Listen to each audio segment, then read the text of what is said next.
So we're going to introduce ourselves first. Go ahead, Ryan. Tell us about you. Thank you so much, Guillaume. My name is, hello everyone. This is a huge crowd today, and I'm very, very happy to be here and to be meeting with all of you.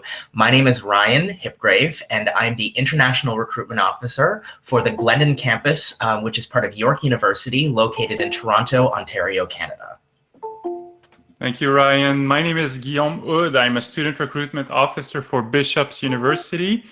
I've been on the team for about 2 years. I'm the one that takes care of most Francophone markets, including France, of course. And I'm also a graduate from Bishop's. I graduated back in 2013 in modern languages. So today you're going to learn about what it is, how it is to study in Canada.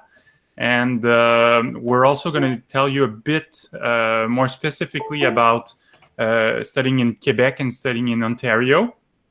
And we're going to tell you a bit more about our two universities, York and Bishop's. And at the end, if you have any questions, we should have time for that.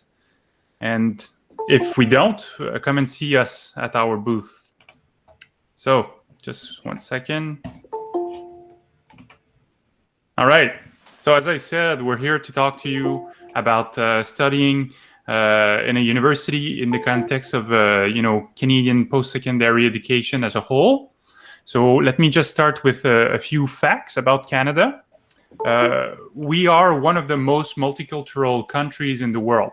So with world-class universities, a universal health care system, and clean and friendly cities. We rank first as the country with the best quality of life.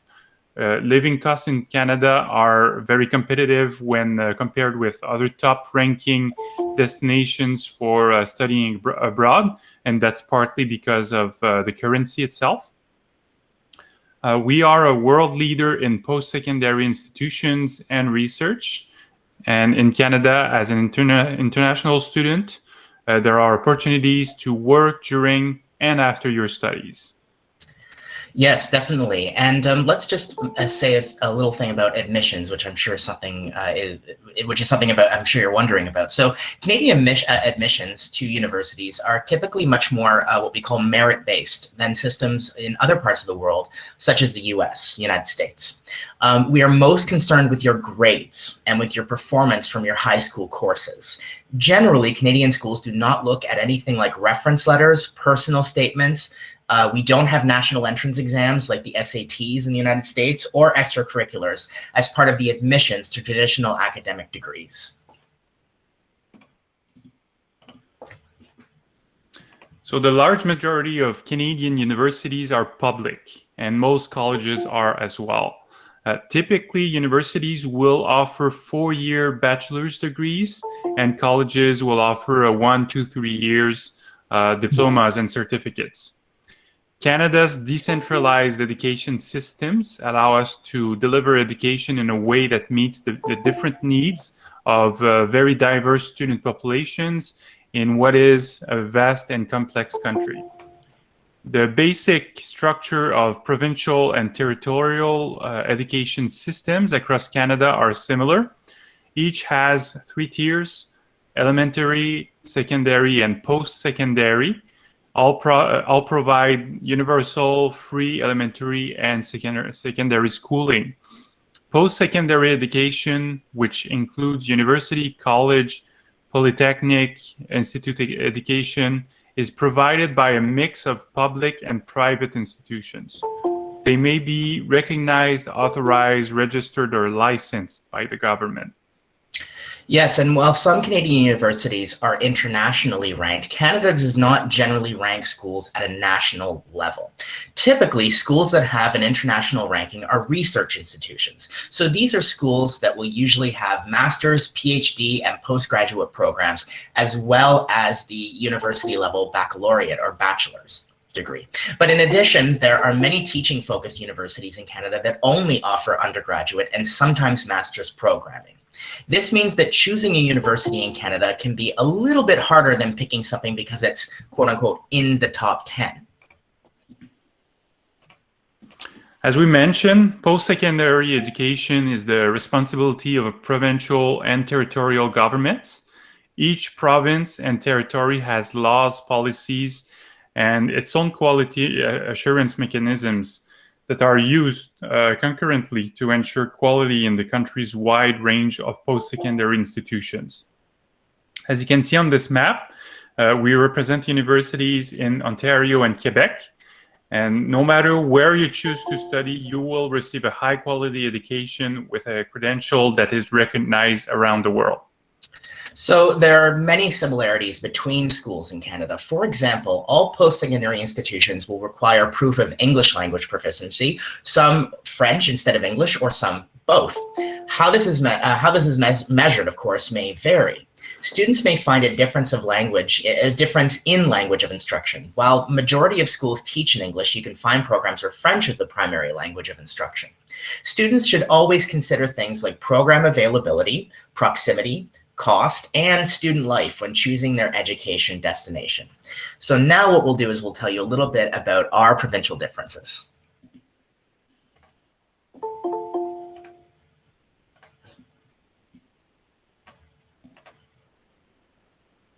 All right, so known as the second largest country in the world, Canada is recognized as having some of the most breathtaking and encompassing nature scenery.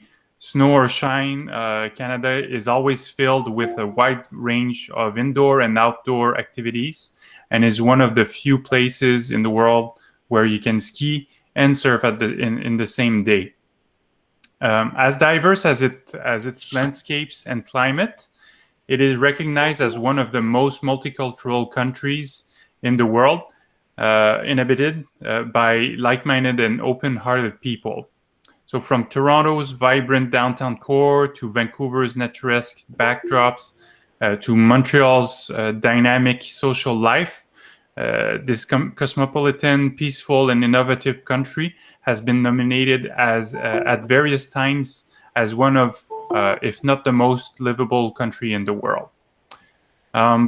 So you probably know some of these images. So some of you maybe have been to Canada, or if you haven't, maybe you've seen some of these pictures. Would you like to let us know if there are any of those pictures that you know, those locations?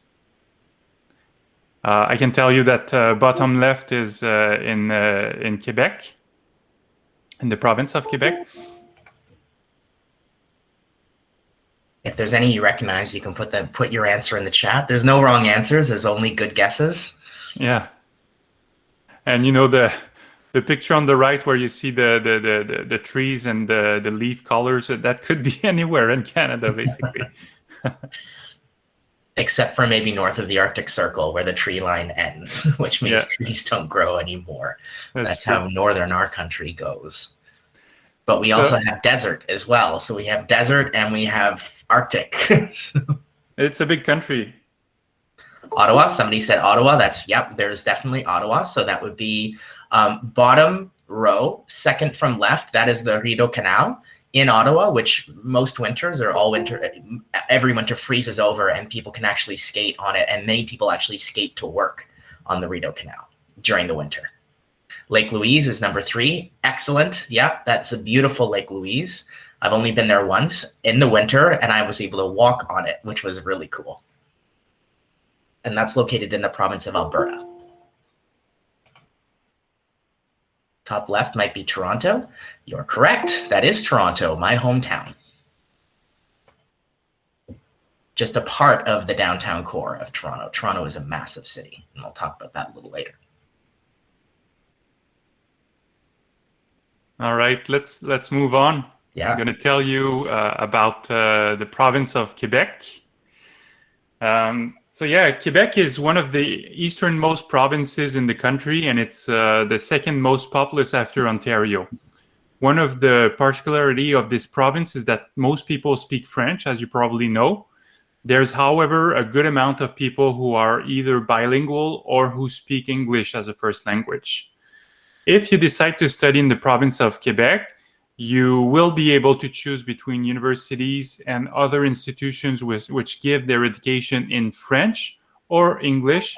And in most cases, you'll be able to learn either languages if you want to.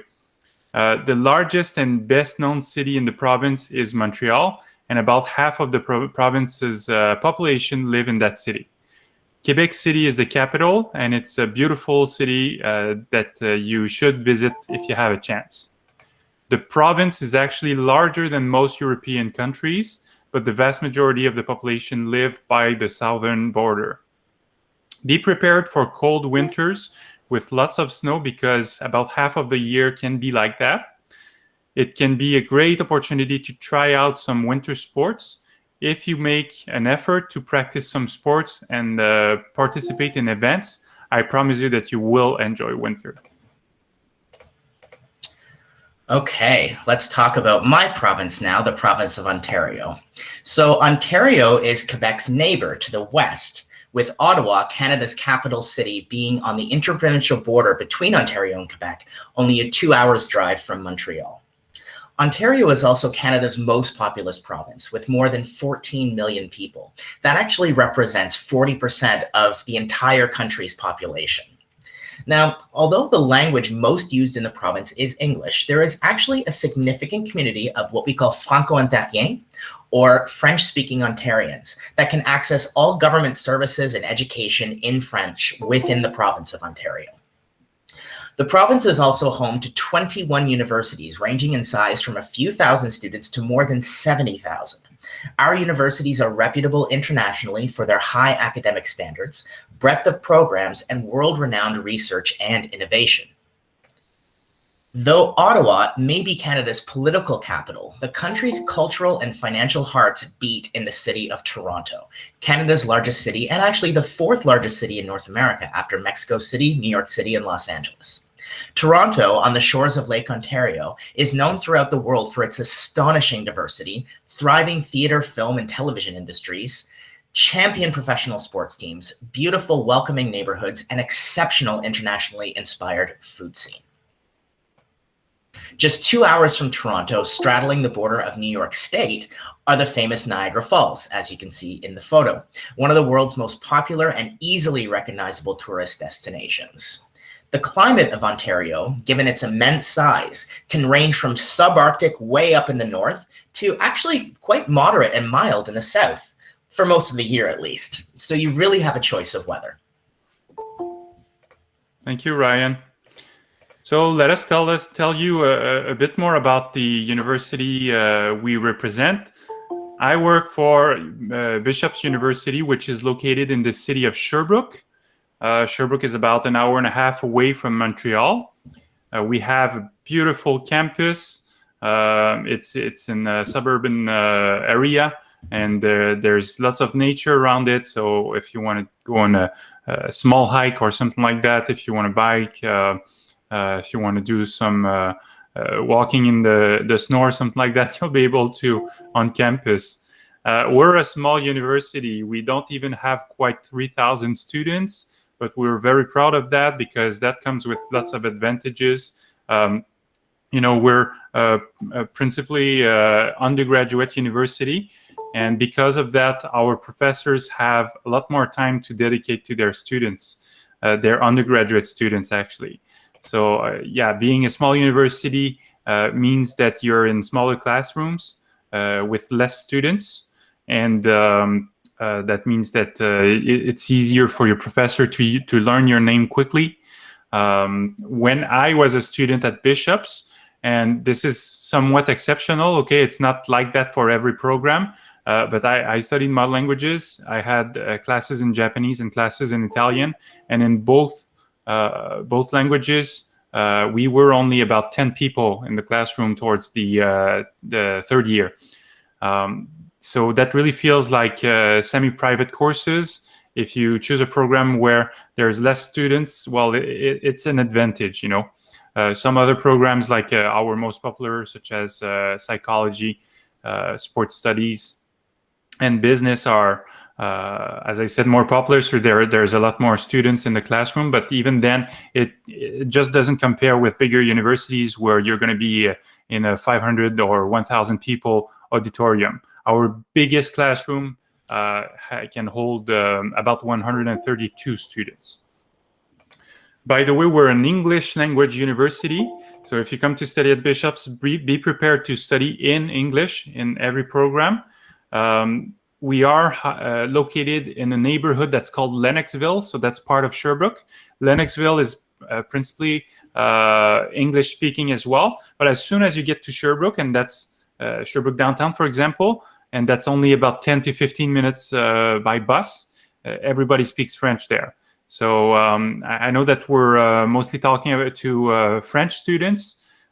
You'll get an opportunity to study in a very a real immersive English setting.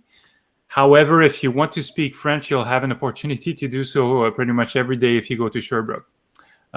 We have an international student population of which represent about 29% of our total. And most of them come from the United States, but we do have lots of students coming from Europe as well, a big part from France. And yeah, so I'll pass it to Ryan. Thank you so much, Guillaume. So I'm going to tell you some interesting and fast facts about Glennon campus of York University. So first of all, we are also small. We're a small campus of approximately 2,500 students. However, we are a campus of a very large university. So York University, which is also located in Toronto, Ontario, Canada, was founded in 1959. And Glennon, the campus that I work at, is the founding campus. But York as a whole as an institution is Canada's third largest university. So we are a small campus, a very small, beautiful campus in Midtown Toronto, but we're affiliated with one of Canada's largest research education institutions. So you have really the best of both worlds, but you can do all your courses at Glennon. The other thing that is very interesting is that although York University as a whole is an English language institution, Glennon is a bilingual campus. What do I mean by that? It means that courses are available in English and French. So you can take courses in both languages. All of our student services, activities, counseling, health services, everything we have on campus are fully accessible in both English and French. And size has its advantages as well, just like Bishop's. So our class size average is 26 students per class, and we have a student to faculty ratio of 9:1. So that means for every 9 students, there's 1 professor. We have 3 times more international exchanges than the national average. So even though you may be coming to Canada as a sort of, not an exchange experience, but certainly a 4-year study abroad experience, you would also have the opportunity with us to go to universities all over the world. Because we're affiliated with York, we have partnerships with more than 200 institutions from all over the globe. Another difference is that we are actually located in the city of Toronto. So we're actually closer to downtown Toronto than our principal campus. So it's only a 35-minute transit ride to the downtown core.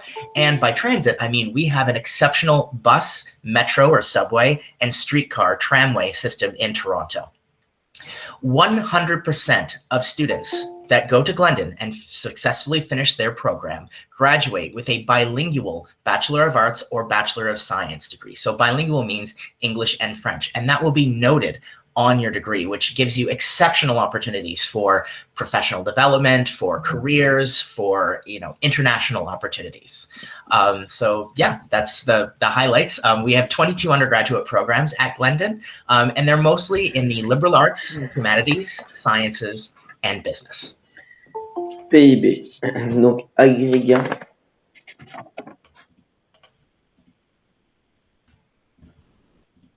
All right, thank you, Ryan. And that's it, everyone. That was the presentation about studying in Canada. We will be taking your questions. We have about 5 minutes, so we'll do our best to answer all of your questions. If your question is not answered, please come and see us at our booths.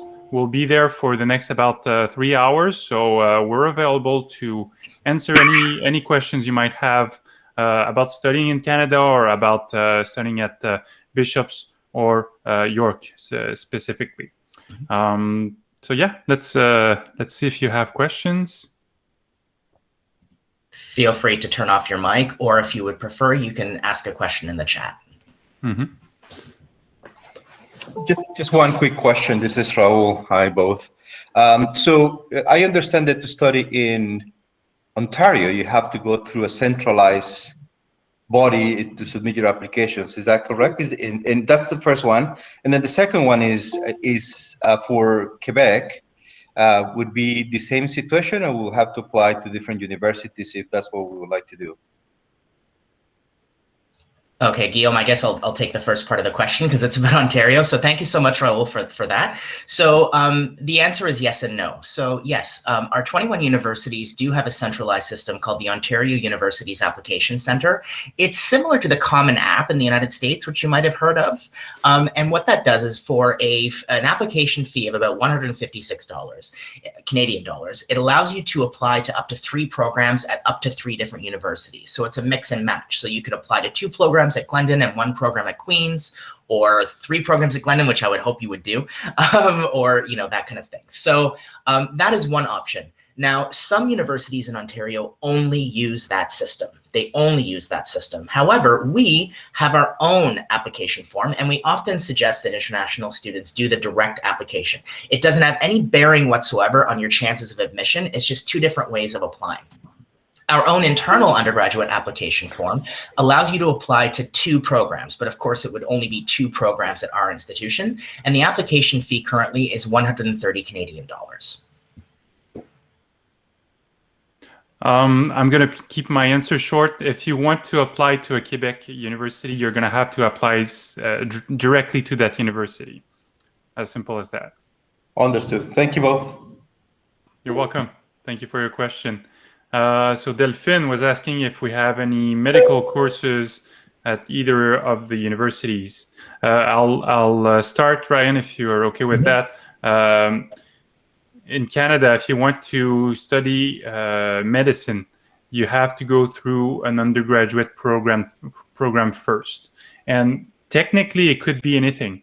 You might have better chances if you study biochemistry or biology, for example. And at Bishop's, we have a program that's called pre-med, and it's a double major, which is made for you to then be able to get into medical school. There's no guarantee that you'll make it, but it might be your better chance.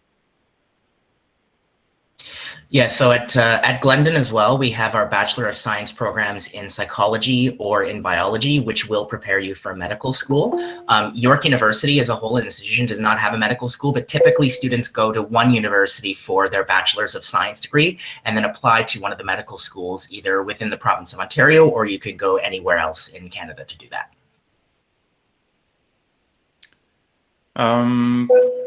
Okay, so this is of general interest, so let me answer it. How do you convert French grades to the Canadian grade system? You don't have to. We get lots of students coming from France. So, for example, at Bishop's, we ask for a minimum of 12.5 average on your Bac Français. As simple as that. Yep, same with us, except for most of our programs, it's a minimum of 12.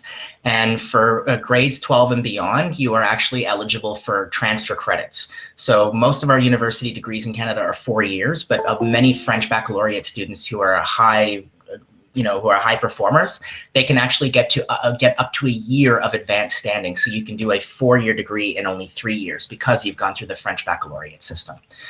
There was another quick question there about law school. So again, like medical school, in Canada, you don't go directly to an undergrad program and then be a lawyer. You have to have a bachelor's degree, and it can be in anything. And then you have to take the law school's admissions test, and then you go to law school after. It's a professional postgraduate structure for becoming a lawyer in Canada.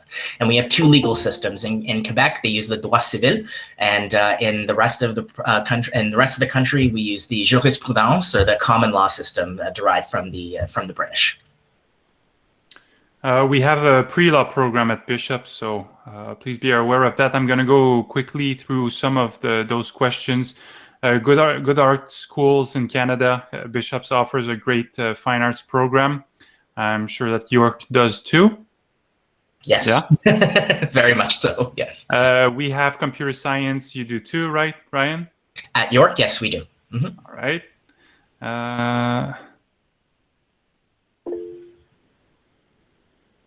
We actually have a person who's raised their hand. I believe it's Letitia. Did you want to open your mic and ask the question? I was wondering about if you do the OIB back, like the OIB back, what are the grades needed to enter like engineering and in like Canada or those stuff, and how does it actually work? So it's really, it depends on each school. So we do not have nationalized or even province-wide admission standards. Each institution sets their own admission standards. So you really need to look at what engineering schools you're interested in, and some are more competitive than others. And it is a very competitive type of program in general. So if you'd like to come to my booth, or to Guillaume's booth, we can both talk to you about engineering and what that entails. Okay. Oh, one important detail I want to mention, it's specifically about Quebec. There's an agreement between France and Quebec for tuitions. So you save lots of money if you're a French citizen coming to study in Quebec, because we have an agreement that turns your tuition into the same tuition as a Canadian citizen. So be aware of that. It makes a huge difference. We have to go, guys. I know there's lots of questions still, but we have to go and take care of our booths. So that's the best place to come and ask us for your questions. And yeah, we have to go. Thank you so much, and we'll see you at our booth. Thank you, everyone.